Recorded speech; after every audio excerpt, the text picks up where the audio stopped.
Hi everyone, welcome back to my YouTube channel. तो कैसे हैं आप सब लोग? आई होप आप सब अच्छे होंगे। तो जैसे कि आप जानते हैं कि हम अपने चैनल पे पीजीटी केमिस्ट्री के रिगार्डिंग प्रिपरेशन कर रहे हैं, और अगर आप 11th-12th का एग्ज़ाम दे रहे हैं तो आपके लिए भी जो वीडियो है इम्पोर्टेंट रहने वाला है।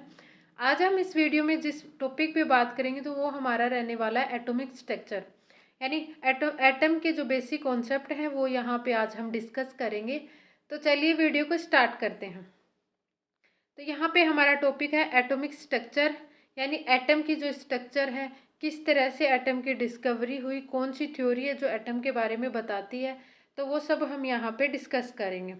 तो सबसे पहले यहाँ पे अगर हम बात करें इंडियन हिस्ट्री में, तो एक जो ऋषि मुनि थे, साइंटिस्ट नहीं बोलेंगे इसको, ऋषि था जिसका नाम था महर्षि कर्णाद।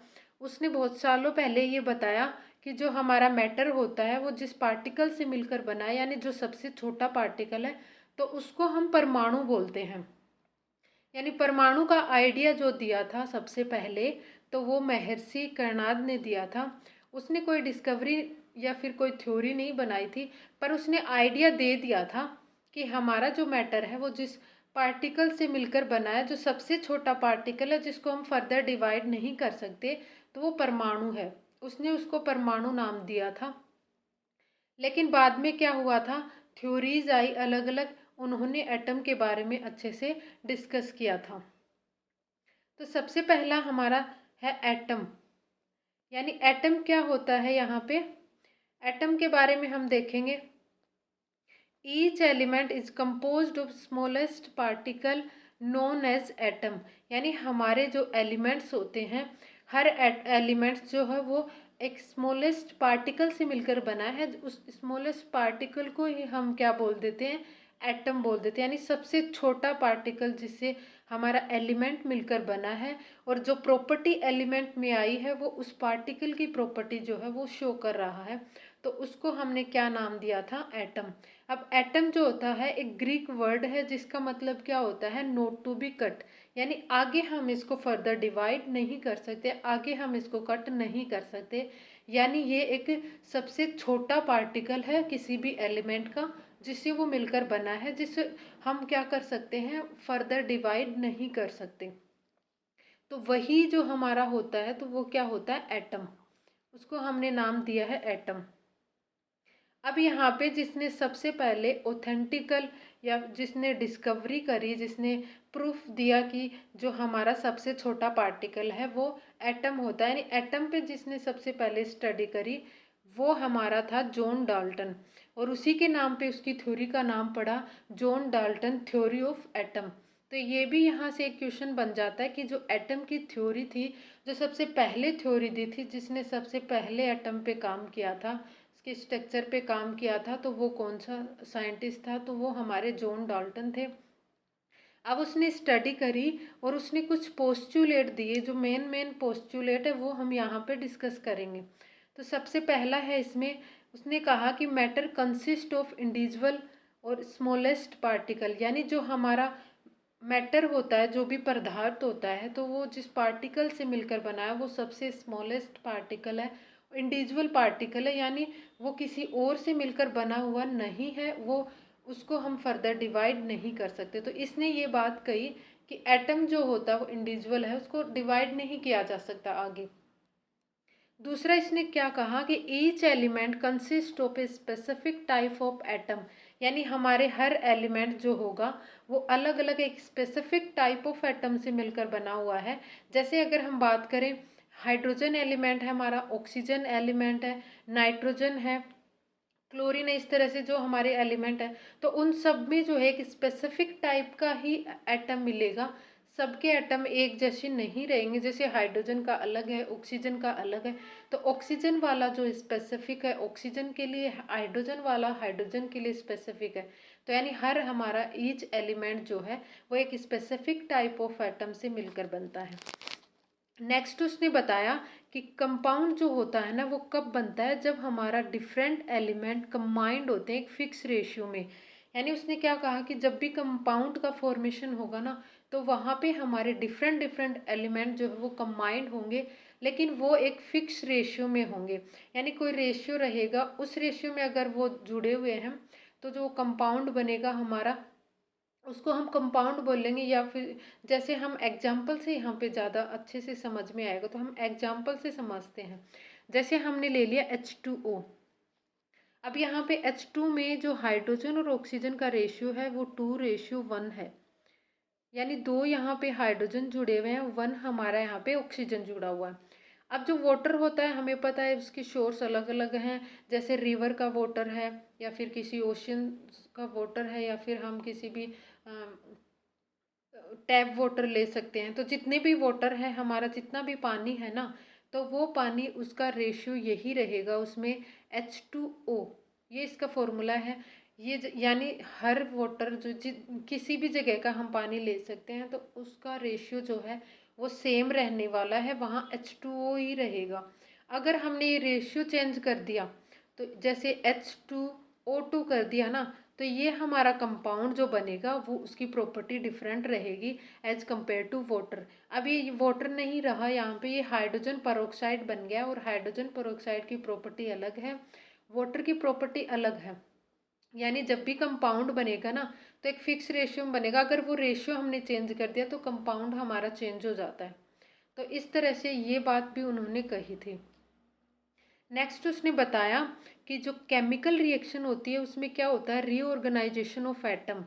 यानी हम क्या करते हैं, केमिकल रिएक्शन करवाते हैं, यानी कोई भी हम रिएक्टेंट लेते हैं उसको प्रोडक्ट में कन्वर्ट करवाते हैं, तो वहाँ पे क्या होता है, जो रिएक्टेंट की साइड हमने जो भी सब्सटेंस लिया ना, उसके अंदर जो एटम प्रेजेंट होते हैं ना, वो एटम रीऑर्गेनाइजेशन होता है उनका, कुछ और उसमें कोई चेंज नहीं होता। वो एटम जो होते हैं ना वो रीऑर्गेनाइज हो जाते हैं और एक दूसरा कंपाउंड बना लेते हैं, और उस कंपाउंड को फिर हम प्रोडक्ट का नाम देते हैं।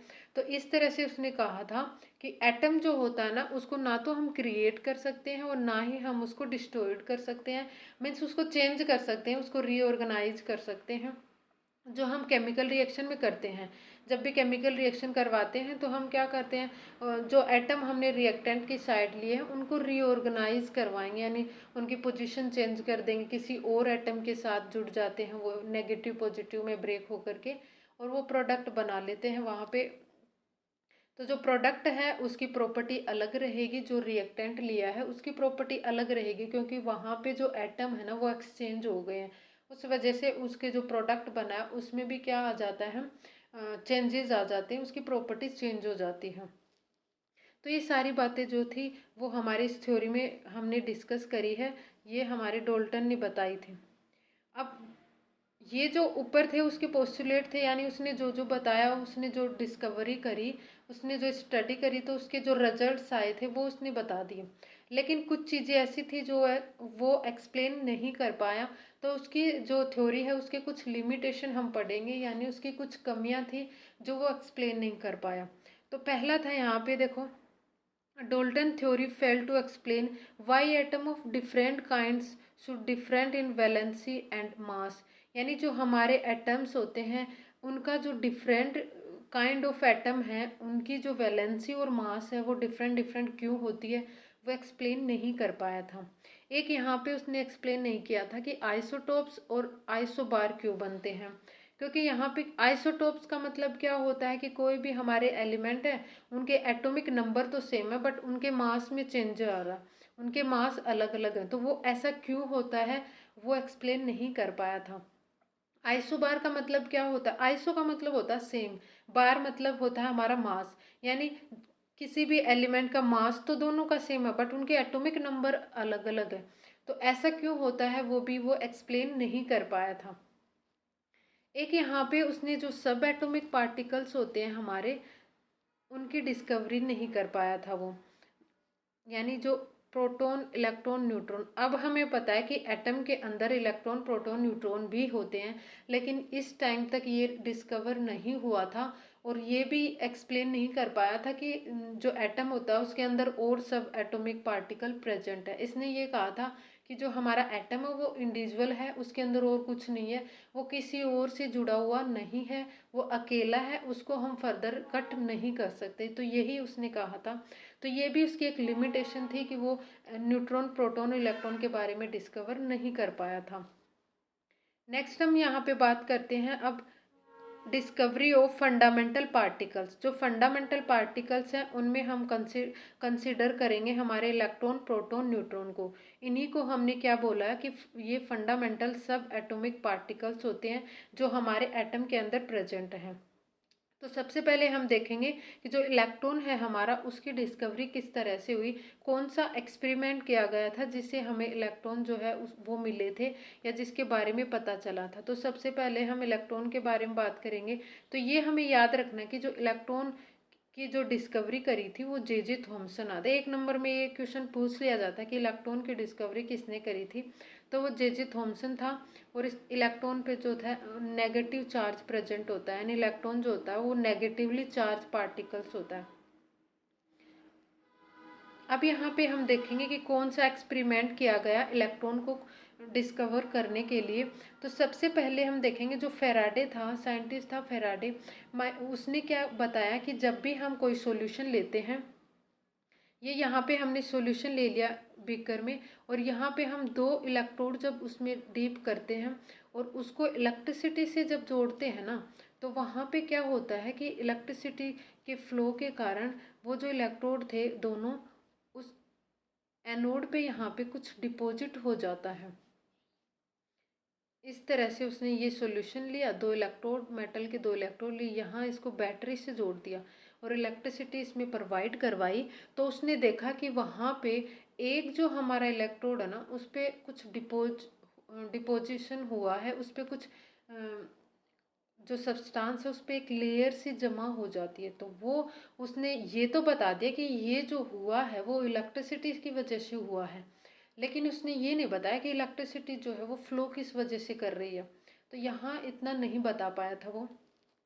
तो उसका जो एक्सपेरिमेंट था, तो उसने जो एक्सपेरिमेंट किया था cathode ray experiment.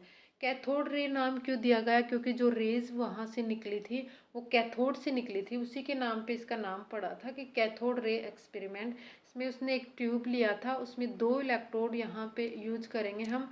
Minus charge वाले को कैथोड बोलते हैं, प्लस चार्ज वाले को एनोड बोलते हैं। और यहाँ पे प्रेशर को मेंटेन करने के लिए वैक्यूम पंप हमने यूज किया। और यहाँ पे ये दोनों इलेक्ट्रोड थे, उसके हाई वोल्टेज की बैटरी के साथ उसने यहाँ पे उसको जोड़ दिया था। तो ये उसका क्या था, माइकल फेराडे का एक्सपेरिमेंट था। लेकिन यहाँ पे वो जो रेज थी ना, उसको विजिबल नहीं कर पा रहा था, उसके बिहेवियर को अच्छे से स्टडी नहीं कर पा रहा था। तो जब नेक्स्ट एक्सपेरिमेंट किया उसने, या फिर जो हमारा यही जो एक्सपेरिमेंट था ना, इसको थोड़ा सा मॉडिफाई कर दिया गया, इसमें कुछ चेंजेस करके, ताकि हम वो जो कैथोड रेज निकल रही हैं उसकी डिस्कवरी कर सकें, उसके बिहेवियर को हम स्टडी कर सकें। तो इसी में थोड़ा सा चेंज किया गया, उसको मॉडिफाई किया गया। तो यहाँ पे क्या किया हमने, एक तो जो हमने एनोड यूज किया ना, वो हमने परफोरेटेड एनोड यूज किया। परफोरेटेड का मतलब क्या है, जैसे ये एनोड इस तरह से हमने यूज किया था, एनोड का इलेक्ट्रोड। अब हम क्या करेंगे, इसको किस तरह से हम यूज करेंगे, इसमें थोड़ा थोड़ा ऐसे हम स्पेस छोड़ देंगे। तो इस तरह से उसने लगाया ताकि जो रेज है ना यहाँ से जा सके, पास हो सके। और उसने क्या किया है यहाँ पे, ये जो यहाँ पे उसने एक जो फ्लोरोसेंट होते हैं, फॉस्फोरोसेंट जो सब्सटेंस होते हैं, जो जब जो रेज आती हैं तो उस पर हीट करती हैं तो वो ग्लो करते हैं, तो इस टाइप के उसने सब्सटेंस यहाँ पे यूज कर लिए ताकि हम उसके बिहेवियर को अच्छे से स्टडी कर सकें। इसमें जो यूज किया उसने सब्सटेंस, वो यूज किया था जिंक सल्फाइड को। अब यहाँ से हमने इलेक्ट्रिसिटी प्रोवाइड करवाई, तो ये जो रेज थी वो यहाँ से निकली और एनोड की तरफ जाती हैं। और जब यहाँ पे उसने हीट किया ना, तब ये ग्लो होता है। तब उसने बताया कि जो ये जो ग्लो कर रहा है, यहाँ पे जो चमक उत्पन्न हो रही है, तो वो इलेक्ट्रिसिटी की वजह से हो रही है। और जो इलेक्ट्रिसिटी फ्लो कर रही है हमारी, वो इन रेज की वजह से कर रही है। तो यहाँ पे ये जो एक्सपेरिमेंट किया, एक्सपेरिमेंट करने के बाद इसने जो पोस्टुलेट दिया या फिर जो रिजल्ट उसने निकाला, तो वो जो पॉइंट्स थे उसने वहाँ पे स्टडी करी, तो वो हम यहाँ पे देखेंगे। यानी जो रिजल्ट आया हमारे इस एक्सपेरिमेंट का, तो उसने क्या क्या नोटिस किया वहाँ पे। तो सबसे पहले उसने क्या बताया कि जो कैथोड होता है ना, कैथोड रेज जो है वो स्टार्ट होती है कैथोड से और मूव करती है टूवर्ड एनोड। यानी कैथोड से निकली वो रेज और एनोड की तरफ जा रही है। इसका मतलब हम क्या बोल सकते हैं कि कैथोड हमारा नेगेटिव चार्ज था, एनोड हमारा पॉजिटिव चार्ज है। तो जो रेज निकल रही है हमारा, तो उसमें क्या है, नेगेटिव चार्ज प्रेजेंट है। नेक्स्ट उसने क्या बताया, and these rays them self are not visible, यानी ये जो रेज हैं वो अपने आप दिखाई नहीं देती, बट उनके बिहेवियर को समझने के लिए हमने कुछ काइंड्स ऑफ यहाँ पे क्या यूज कर लेंगे, मटेरियल, जैसे फ्लोरोसेंट या फोस्फोरोसेंट, जिससे हम क्या कर सकते हैं, जैसे वो क्या करेगा फिर वहाँ पे ग्लो करता है, जब वो हिट करता है उसको, जो भी रेज है वो उसको हिट करेगी उस फ्लोरोसेंट या फिर फोस्फोरेसेंट सब्सटेंस को, तो फिर वो ग्लो करेगा वहाँ पे, जिससे हम क्या करेंगे, उसके बिहेवियर को अच्छे से समझ पाएंगे। नेक्स्ट उसने क्या बताया यहाँ पर, in the absence of electrical या फिर magnetic field these raise travel in straight line, यानी अगर हम वहाँ पे इलेक्ट्रिक फील्ड और मैग्नेटिक फील्ड ना लगाएं तो हमारी जो रेज निकल रही है कैथोड रेज, वो एक स्ट्रेट लाइन में ट्रेवल कर रही है, यानी वो डिफ्लेक्ट नहीं हो रही किसी भी साइड में, वो सीधी जा रही है। तो अगर मैग्नेटिक फील्ड और इलेक्ट्रिक फील्ड ना अप्लाई करेंगे तो हमारी जो रेज हैं वो एक स्ट्रेट लाइन में ट्रेवल करेंगी, ये भी उसने वहाँ पे नोट किया। नेक्स्ट उसने क्या बताया कि जो कैथोड रेज होती हैं उन पे कौन सा चार्ज है, नेगेटिव चार्ज। ये हमने कैसे देखा कि क्योंकि वहाँ पे जो कैथोड रेज थी, तो कैथोड पे हमें पता है नेगेटिव चार्ज है, और वो कैथोड से निकल करके हमारी रेज पॉजिटिव चार्ज की तरफ जा रही थी, और हमें पता है कि पॉजिटिव चार्ज नेगेटिव की तरफ अट्रैक्ट होता है और नेगेटिव पॉजिटिव की तरफ अट्रैक्ट होता है, क्योंकि सेम चार्ज रहेगा तो वो एक दूसरे को क्या करते हैं, रिपेल करते हैं, लेकिन जो अपोजिट चार्ज होते हैं तब वो एक दूसरे को क्या करते हैं, अट्रैक्ट करते हैं, तो वो उस तरफ जा रही है। इसका मतलब क्या है, चार्ज हमारा अपोजिट है, यानी नेगेटिव चार्ज से वो पॉजिटिव चार्ज की तरफ जा रही है, तो जो भी रेज है उस पर कौन सा चार्ज है, नेगेटिव चार्ज है, इसीलिए उसको क्या नाम दिया था, यहाँ पे इलेक्ट्रॉन नाम दिया था। नेक्स्ट उसने क्या बताया कि जो कैथोड रेज है ना, वो do not depend upon the material of electrode and nature of gas, यानी जो भी हमने इलेक्ट्रोड, मेटल के जो इलेक्ट्रोड यूज किए हैं उस पर भी वो डिपेंड नहीं करता उसका बिहेवियर, और ना ही जो गैस हमने यूज करी है उस ट्यूब में, कैथोड रे ट्यूब में, उस पर भी डिपेंड नहीं करता। चाहे हम कोई सी भी गैस वहाँ पे यूज करें या फिर हम किसी भी मेटल का इलेक्ट्रोड यूज करें, लेकिन वो जो कैथोड रेज है हमारी, उसका बिहेवियर चेंज नहीं होगा, वो जैसे पहले निकल रही थी उसी तरह से वो अब भी निकलेगी, अगर हम चेंज भी कर दें वहाँ पे सब्सटेंस। तो यानी वो जो कैथोड रेज है वो वहाँ पे मटेरियल ऑफ इलेक्ट्रोड और नेचर ऑफ गैस पे डिपेंड नहीं कर रही थी। तो इसीलिए हम क्या बोल सकते हैं कि जो इलेक्ट्रॉन होता है ना, वो एक बेसिक कॉन्स्टिट्यूएंट होता है ऑल एटम्स का, यानी हर एटम में इलेक्ट्रॉन प्रेजेंट रहेगा, वो एक बेसिक नीड है, उसकी बेसिक कॉन्स्टिट्यूशन है, यानी सब एटम है उसमें इलेक्ट्रॉन प्रेजेंट रहेगा। और हम क्या बोल सकते हैं कि इलेक्ट्रॉन जो है ना वो हर एटम का सेम रहेगा, उसका नेचर, उस पर नेगेटिव ही चार्ज रहेगा, जितना चार्ज उस पर प्रेजेंट है, जितना उसका मास है, तो वो एटम के बदलने से नहीं बदलता, यानी इलेक्ट्रॉन जो है वो हमारे हर एटम में प्रेजेंट रहेगा। तो आज का टॉपिक हमारा यहीं तक रहेगा। आई होप आपको समझ में आया होगा। अगर वीडियो पसंद आया तो वीडियो को लाइक करें, चैनल को सब्सक्राइब कर ले। Thank you for watching my channel.